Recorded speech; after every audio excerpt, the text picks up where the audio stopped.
¿Se acuerdan que la parte de fuerzas intermoleculares o atracciones intermoleculares o interacciones intermoleculares son atracciones entre moléculas, ya no dentro de las moléculas, sino entre moléculas, ¿sí? Los tipos son ion-dipolo, dipolo-dipolo, dipolo-dipolo inducido, puente hidrógeno y dispersión o Landon. Las clasificaciones suelen variar un poco según la bibliografía, pero en general lo importante es entender con quiénes están interaccionando, ¿sí? Y lo que significa más o menos el nombre, ¿sí? La palabra dipolo, por ejemplo, es porque corresponde a moléculas polares que tienen un dipolo permanente. En cambio, cuando aparece el vocablo dipolo inducido, o dipolo transitorio, o dipolo instantáneo, es el que corresponde a una molécula que es apolar y que en un determinado instante se produce un dipolo. Ahora entonces nos vamos a dedicar a esta parte, digamos, de la unidad. En cuanto a las expectativas de logro, lo importante de las fuerzas intermoleculares es cómo se ven reflejadas las interacciones entre moléculas en las propiedades físicas de la materia, ¿sí? Propiedades macroscópicas, por supuesto, responsables de estados de agregación, puntos de ebullición, fusión, calores, ¿sí? Todo eso sería lo importante que vamos a ver. ¿Entre quiénes se dan las fuerzas intermoleculares? Como ya les vengo adelantando, tenemos que tener en cuenta moléculas polares, moléculas apolares y iones, ¿sí? Ustedes la polaridad de la molécula la habían definido en función de la geometría molecular en el enlace covalente. Entonces, estas especies son aquellas que van a tener enlace covalente, o también podemos hablar de especies atómicas como los gases nobles. Y los iones provienen de compuestos iónicos, ¿sí? Entonces es para que se vayan ubicando que una vez que aprendieron el enlace intramolecular o interatómico, ahora es cuando pueden desarrollar esta parte del tema, que son las fuerzas entre moléculas. Como les había comentado en la clase pasada, las fuerzas intramoleculares, que son las que tienen que ver con las que mantienen unidos dos átomos dentro de una molécula, son mucho más fuertes que las fuerzas intermoleculares. Las fuerzas intermoleculares son las que se dan en este caso entre dos moléculas de cloruro de hidrógeno. Cuando vemos la molécula de cloruro de hidrógeno ya sabemos que es una molécula polar, ¿sí? Porque el cloro es más electronegativo que el hidrógeno, hay mayor densidad electrónica sobre el cloro que sobre el hidrógeno, entonces tienen un dipolo permanente. Y lo que están interaccionando son esos dipolos. Las fuerzas intermoleculares son fuerzas de atracción entre moléculas y se representan siempre por líneas punteadas, justamente para que no se confundan con los guiones de los enlaces. La influencia de las fuerzas intermoleculares a nivel macroscópico son, como les adelantaba, el estado de agregación de la materia, sólido, líquido o gas, puntos de ebullición, puntos de fusión, las fuerzas intermoleculares en las propiedades macroscópicas de la materia. Entre ellas, si dijimos que influían en los estados de agregación de la materia, también va a influir en la energía necesaria para que la materia se transforme de un modo en otro, ¿sí? Es como decir, de líquido a vapor, estoy hablando de cambio físico, ¿sí? O de sólido a líquido, o de sólido a vapor. ¿Cómo se mide eso? Se mide a través de una energía que es el calor a presión constante, que es la variación de entalpía.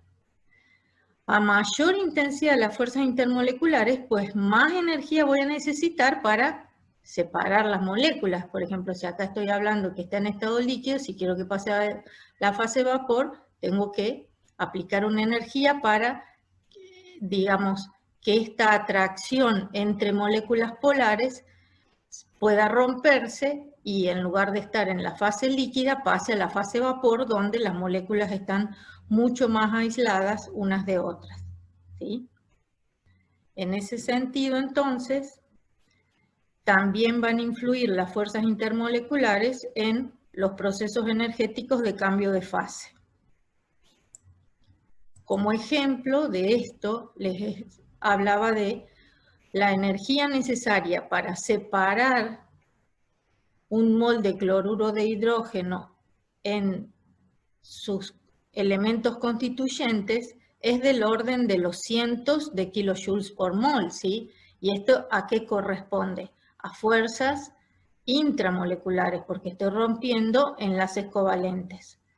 Pero si quiero pasar de líquido a vapor, que sería el delta H de vaporización, de un mol de cloruro de hidrógeno líquido, necesito solo 16 kilojoules por mol. Quiere decir que la fuerza intermolecular representada por la línea punteada es mucho más débil, la atracción entre moléculas, que la atracción entre átomos dentro de la molécula, ¿sí? Y lo mismo en el ejemplo del metano, que para separarlo en sus elementos necesito 1656 kilojoules por mol, ¿sí? Para romper los enlaces químicos covalentes de este hidrocarburo, ¿sí? Mientras que para hacer una separación de las moléculas, ¿sí? Atraídas a través de fuerzas intermoleculares, vuelvo a repetir, representadas por líneas punteadas, solo necesito para pasar, por ejemplo, de la fase líquida a la fase vapor, 8,9 kilojoules por mol.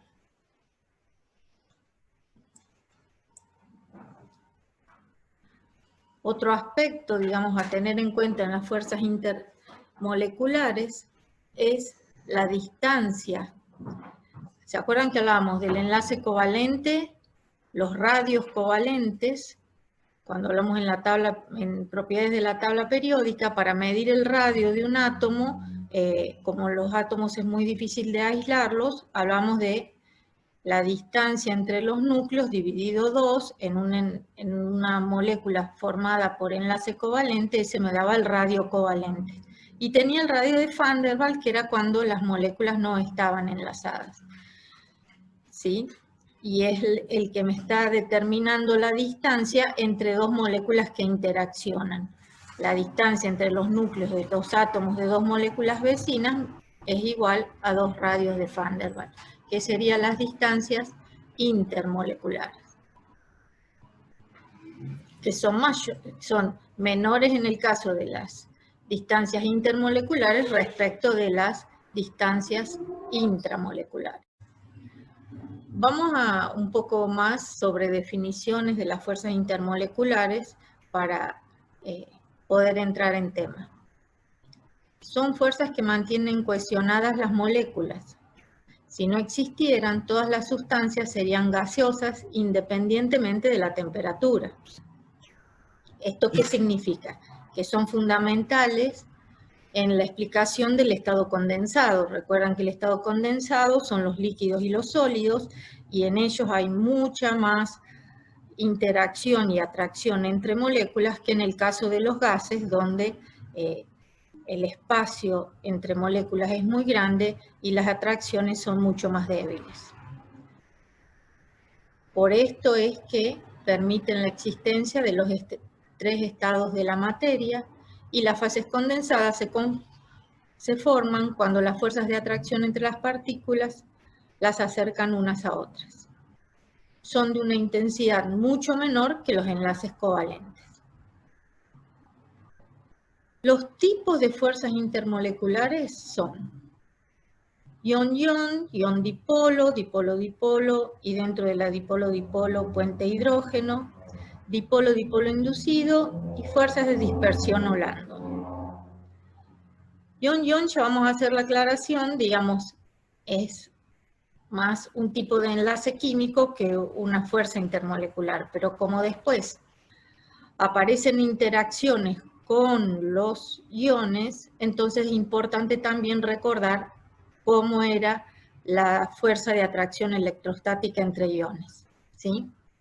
Entonces, ¿cuáles son las partículas que interaccionan en las fuerzas intermoleculares? Ya de ver los nombres, se deduce que pueden ser iones, moléculas polares que tienen dipolos permanentes y moléculas apolares en las que se puede llegar a formar un dipolo inducido.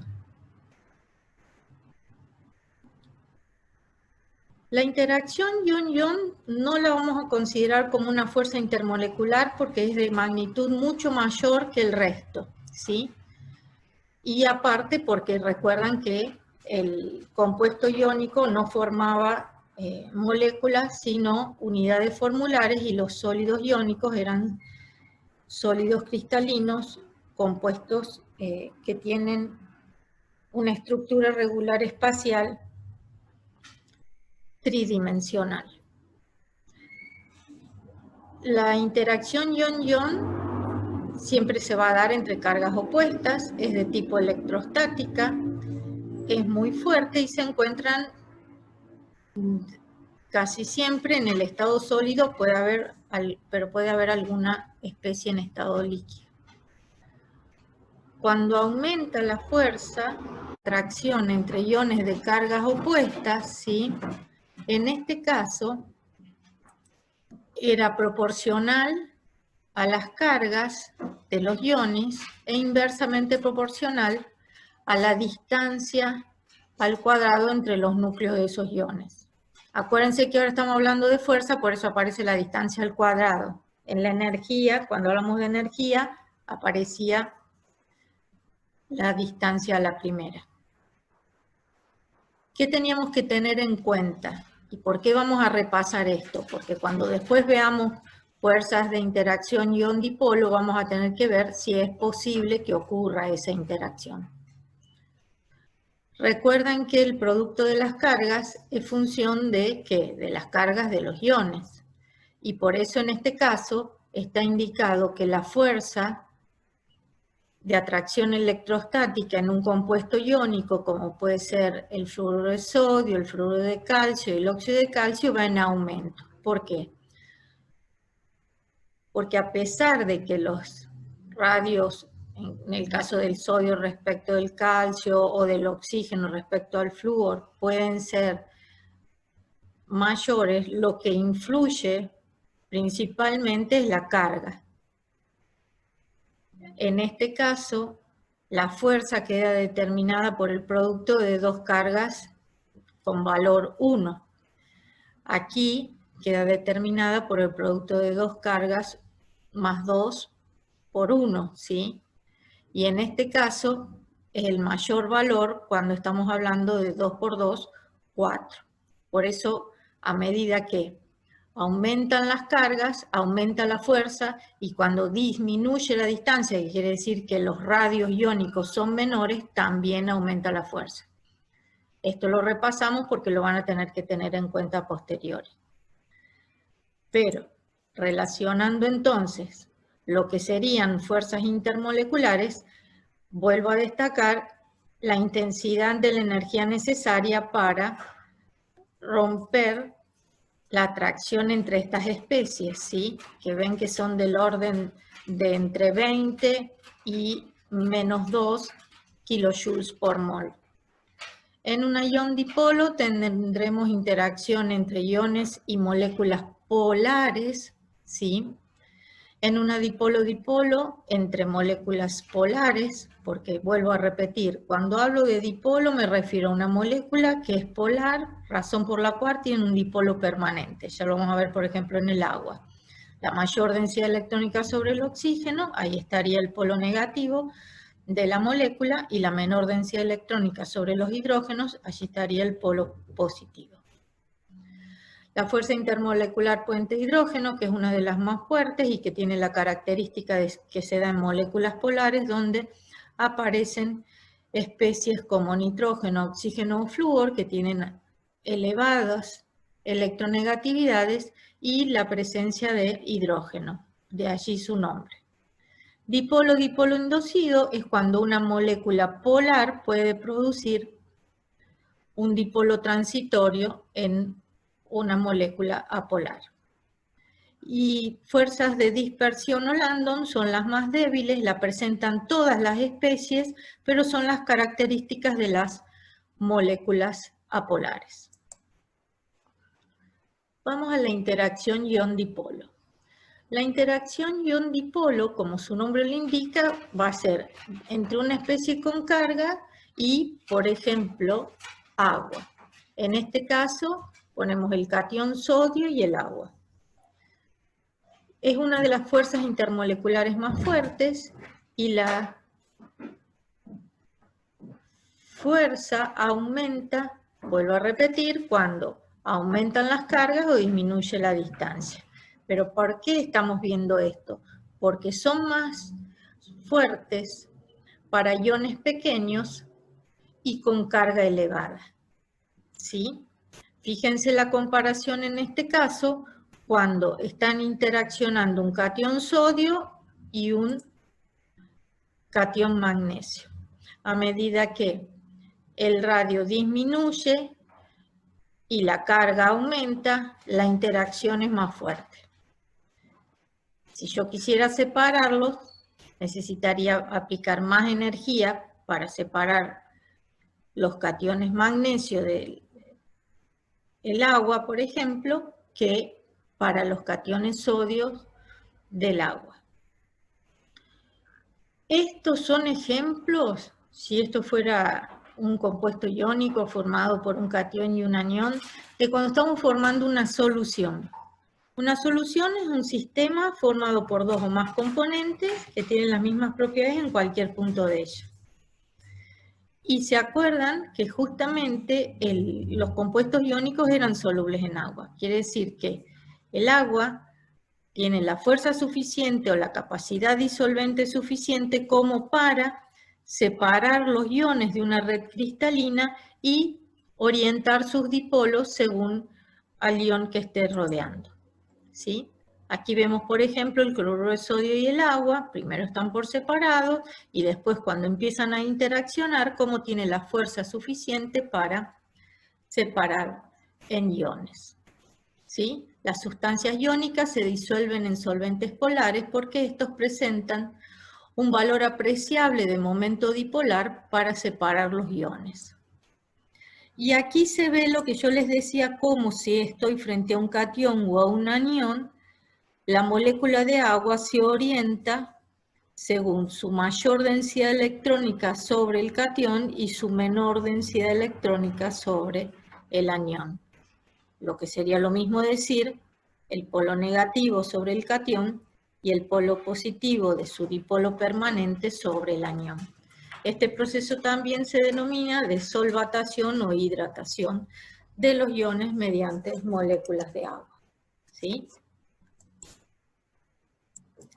Y que ya lo habíamos visto, por eso traje a colación esta diapositiva del enlace iónico, que era una propiedad de los compuestos iónicos de ser solubles en agua. Las fuerzas dipolo-dipolo son un tipo de interacción que existe entre moléculas polares. La interacción dipolo-dipolo disminuye rápidamente con la distancia, es decir, si los polos se alejan, ¿sí? Si las moléculas se alejan, ya no se atraen fuertemente. Los dipolos tienden a orientarse entre sí. ¿Qué significa? Y que va a estar el polo positivo de la molécula que tiene un dipolo permanente orientado y interaccionando con el polo negativo de la molécula vecina. Y aquí lo importante justamente es tener en cuenta que polos opuestos se atraen, ¿sí? Y polos iguales se repelen. Por eso, digamos, en un líquido, por ejemplo, el líquido se puede mover porque los dipolos están en continuo movimiento, que serían las moléculas, están en continuo movimiento, están libres de moverse y pueden encontrarse en orientaciones atractivas o repulsivas. En cambio, en el estado sólido predominan las atracciones, ¿sí? Otro aspecto que es importante que tengan en cuenta es que ahora están pensando a nivel molecular, pero una cantidad de sustancia, es decir, no moléculas aisladas, siempre moléculas interaccionando con otras, iones interaccionando con moléculas, ¿sí? Tienen que tener en cuenta que ahora ya no están analizando una entidad aislada como puede ser una molécula, sino que están analizando un montón de moléculas de una misma sustancia o de una mezcla y cómo van a interaccionar entre sí. Cuando digo mezcla puedo hablar de una solución, ¿sí? O pues también llegar a ser un sistema heterogéneo. Y esto que ya les había aclarado antes, y es cómo representar el dipolo de manera más sencilla. Esta molécula de cloruro de metilo, ¿sí? Es una molécula polar, el cloro es más electronegativo, tengo varias moléculas juntas, ¿sí? El dipolo tiene un polo negativo y un polo positivo. Estos se orientan de manera tal que se atraen. Si quiero simplificar la representación de manera simbólica, esta sería la representación de moléculas polares con dipolos permanentes.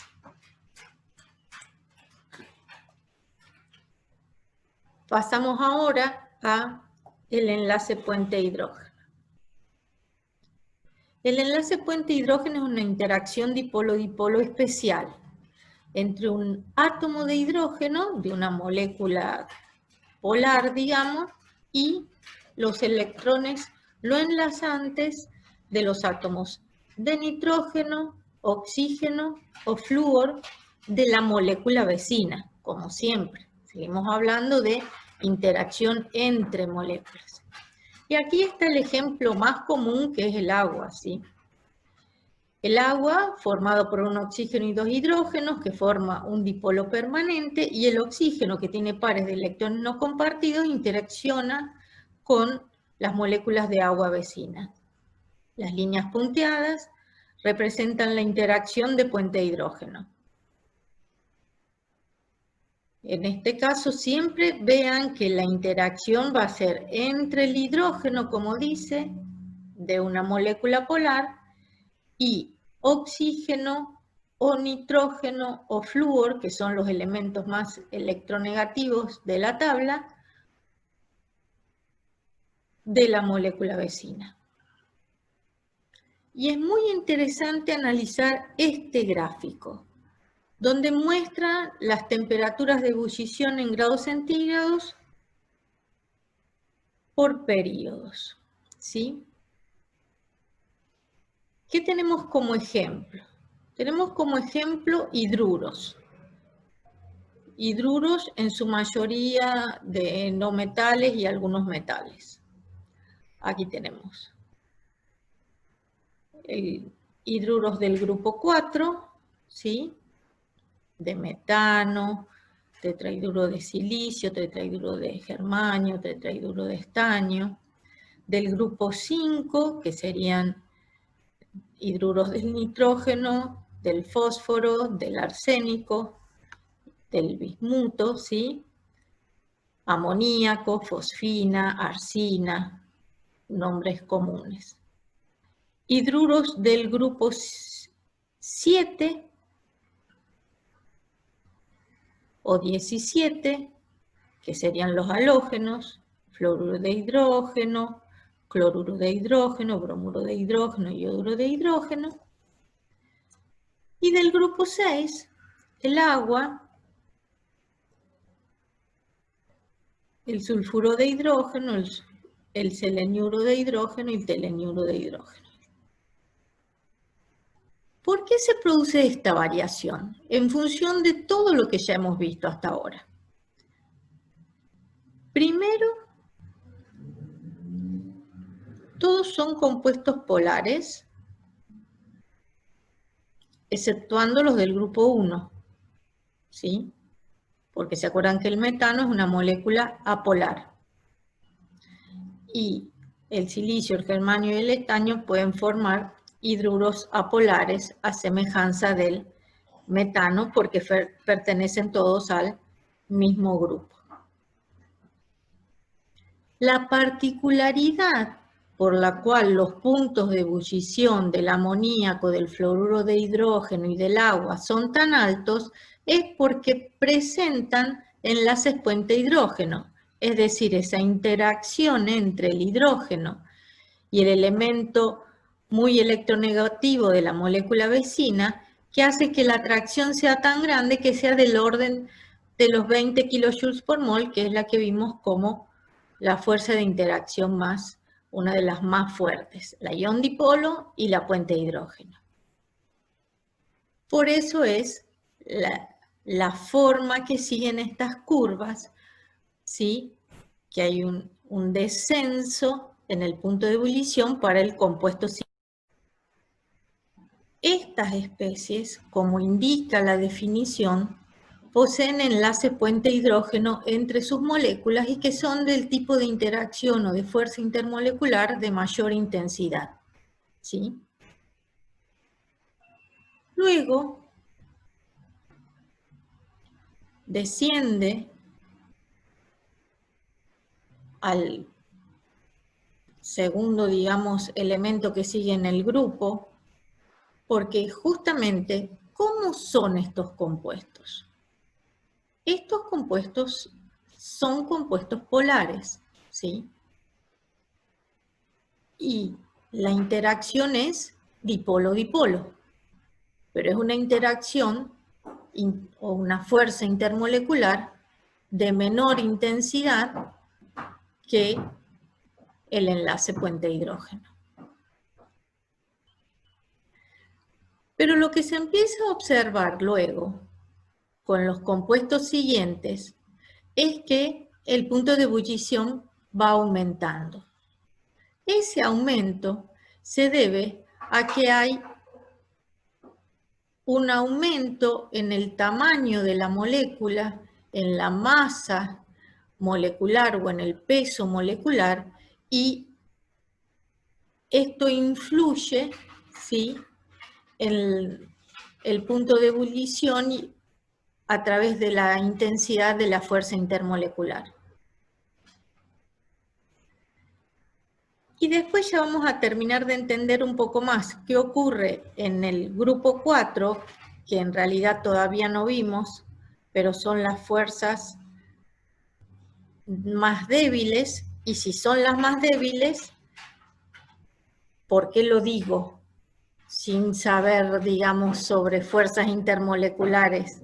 Porque estoy viendo en la gráfica que los puntos de ebullición de los hidruros del grupo 4 son menores. Entonces, si son menores, significa que la atracción entre las moléculas es menor.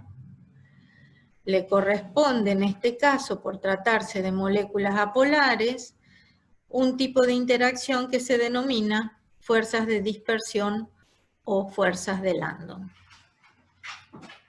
En las fuerzas de dispersión o Landon, al igual que se observa en la tendencia de esta parte de las gráficas, al aumentar el tamaño de la molécula, aumenta la intensidad de la fuerza intermolecular.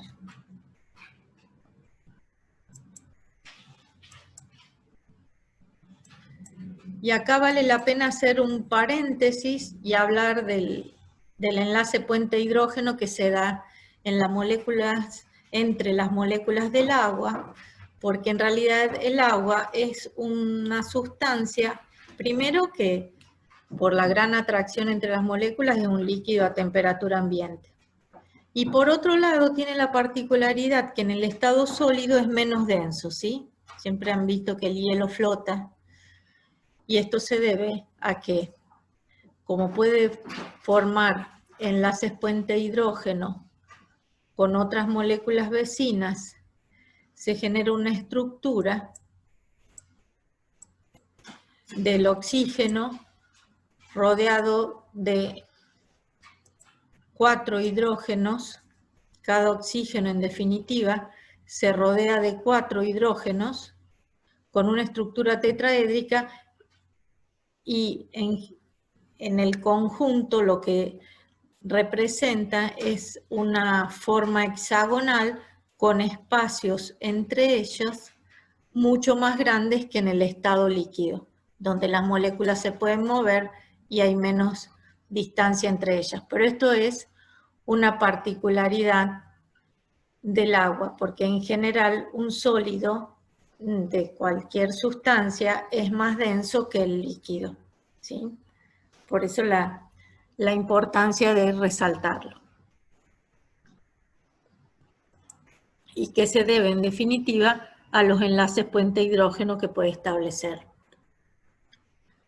En cuanto a las fuerzas dipolo-dipolo inducido, tiene lugar entre una molécula polar y una molécula apolar. Entonces, aquí sería una interacción donde hay dos sustancias diferentes, como habíamos hablado en ion dipolo, donde había compuestos iónicos y moléculas polares de un disolvente. En este caso estamos hablando de moléculas polares y de moléculas apolares.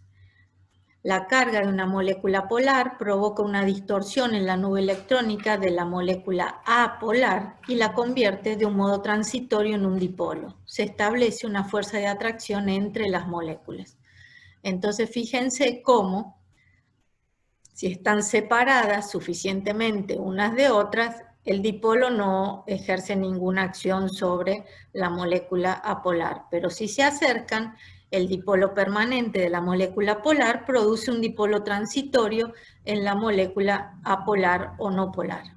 Y allí se genera lo que se conoce como fuerza dipolo-dipolo inducido. Un ejemplo es el dipolo del agua, induce un dipolo en el oxígeno distorsionando la nube electrónica de este, ¿sí? El agua es la molécula polar, el oxígeno es la molécula apolar, ¿sí? Que se acerque un dipolo a esta molécula genera un dipolo transitorio porque se produce una distorsión de la nube electrónica de la molécula de oxígeno, de manera tal de repelerse menos, en este caso, las cargas negativas. Esta interacción permite que gases apolares como el oxígeno, el nitrógeno o el dióxido de carbono se puedan disolver en agua considerada como disolvente, ¿sí? El oxígeno disuelto en agua es el responsable de la vida acuática en cualquier recurso hídrico, ¿sí? Entonces, fíjense qué importancia de las fuerzas intermoleculares. Y nos quedaban las fuerzas de dispersión o Landon, que corresponde a moléculas apolares o no polares. Dice, ¿qué mecanismo tienen las moléculas apolares para atraerse entre sí? Porque se pueden atraer, porque se pueden, por ejemplo, si están en estado gaseoso, se pueden licuar, ¿sí? La fluctuación en la distribución electrónica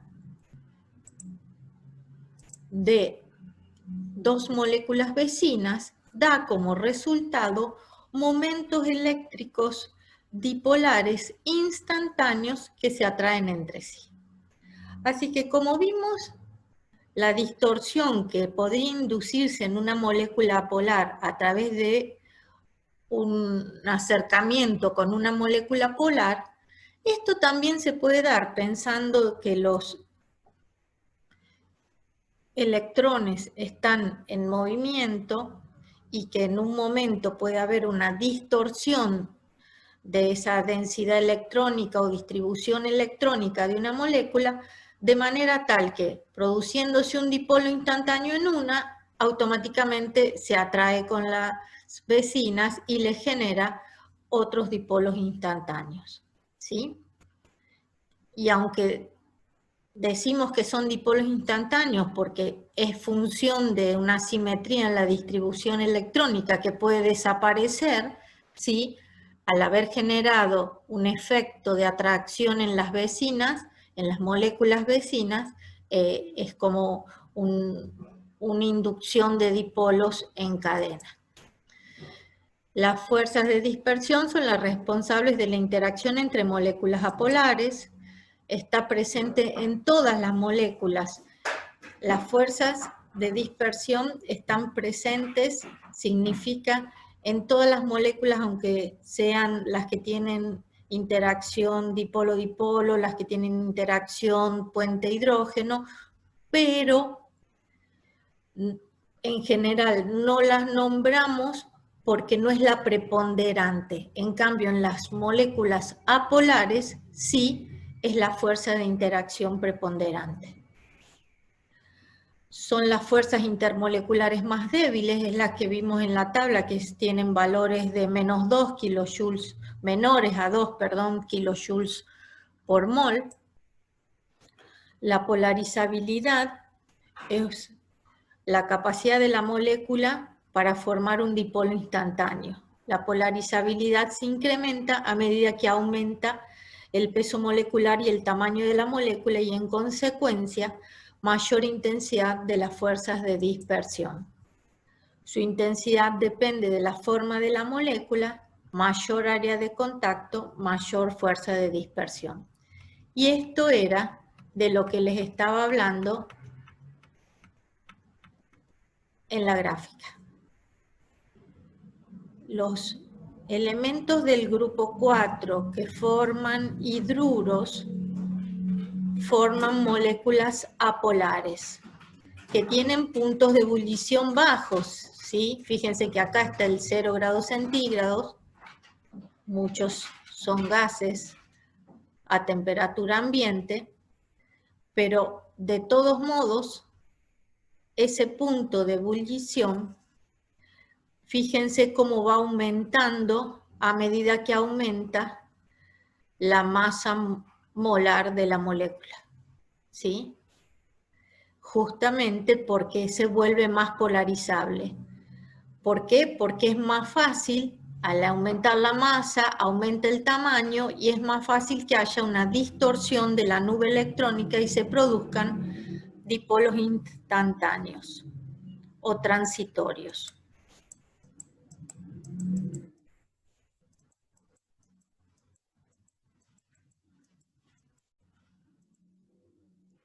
Fíjense en este caso, el átomo de helio, ¿sí?, tiene una atracción electrostática entre los núcleos y los electrones, y también por una distorsión de uno de ellos en su densidad electrónica, por esas atracciones electrostáticas, genera automáticamente distorsiones en moléculas vecinas. Quiere decir que las especies en forma atómica, como pueden ser los gases nobles, también tienen interacción entre ellos a través de fuerzas de dispersión o Landon.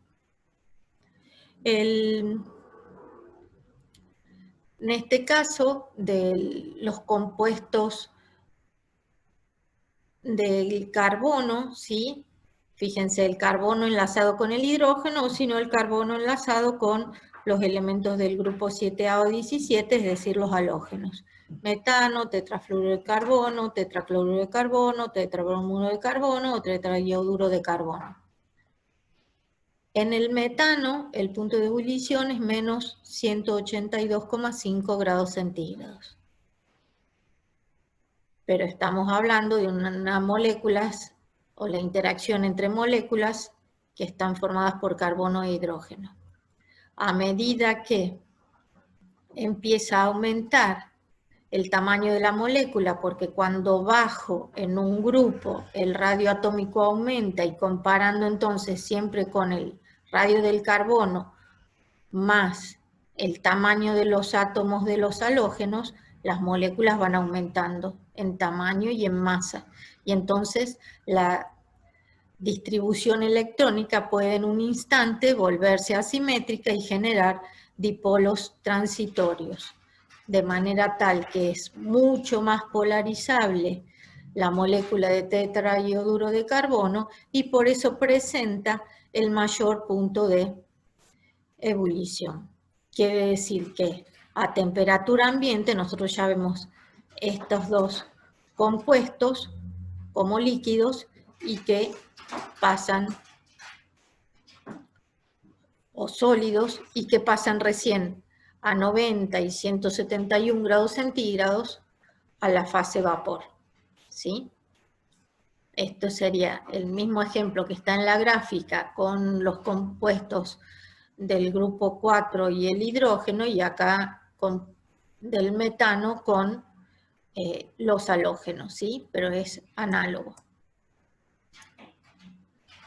Bueno, entonces la polarizabilidad, que es la facilidad con que la distribución electrónica o de la nube electrónica en el átomo, en la molécula, puede ser distorsionada, aumenta, la polarizabilidad aumenta a medida que aumenta el peso molecular y el tamaño de la molécula, y que se refleja en que aunque todas estas tengan, por ejemplo, fuerzas de dispersión, las fuerzas de dispersión son mucho más intensas. Quiere decir que puede haber un montón de sustancias con el mismo tipo de fuerza de dispersión, pero no van a tener la misma intensidad ni tener el mismo comportamiento. Es decir, no todas las que tengan fuerza de dispersión van a tener el mismo punto de ebullición, ¿sí? Porque justamente van a ser sustancias diferentes con moléculas apolares, pero diferentes. La polarización aumenta con el número de electrones, ¿sí? La distorsión de la nube electrónica. En este caso el N-pentano, que es una cadena de carbonos, y el dimetilpropano, que es una cadena de carbonos ramificada. Otros ejemplos de compuestos orgánicos donde la forma de cadena de molécula alargada del N-pentano favorece el desarrollo de dipolos inducidos. Entonces las fuerzas intermoleculares son mayores en el N-pentano que en el dimetilpropano. ¿Sí? Bueno, con esto ya terminaríamos con fuerzas intermoleculares. Yo este cuadro lo tenía el año pasado, ¿sí? Pero de nuevo, acá se ve un poco más la interacción, cómo son los compuestos según el tipo de enlace, químico, iónico, covalente o metálico, y las fuerzas intermoleculares, destacando justamente que la ion-dipolo y la dipolo-dipolo inducido tienen dos tipos de sustancias diferentes. En el resto estoy analizando cómo interaccionan las moléculas de moléculas polares, de moléculas polares con hidrógeno y elementos muy electronegativos, como el oxígeno, el flúor y el nitrógeno, y las fuerzas de dispersión, que son las preponderantes en las moléculas apolares, a pesar de que existen en todas las fuerzas intermoleculares, y el dipolo que se forma para la interacción de fuerza de dispersión es un dipolo transitorio o instantáneo, ¿sí? Y que es función de la polarizabilidad.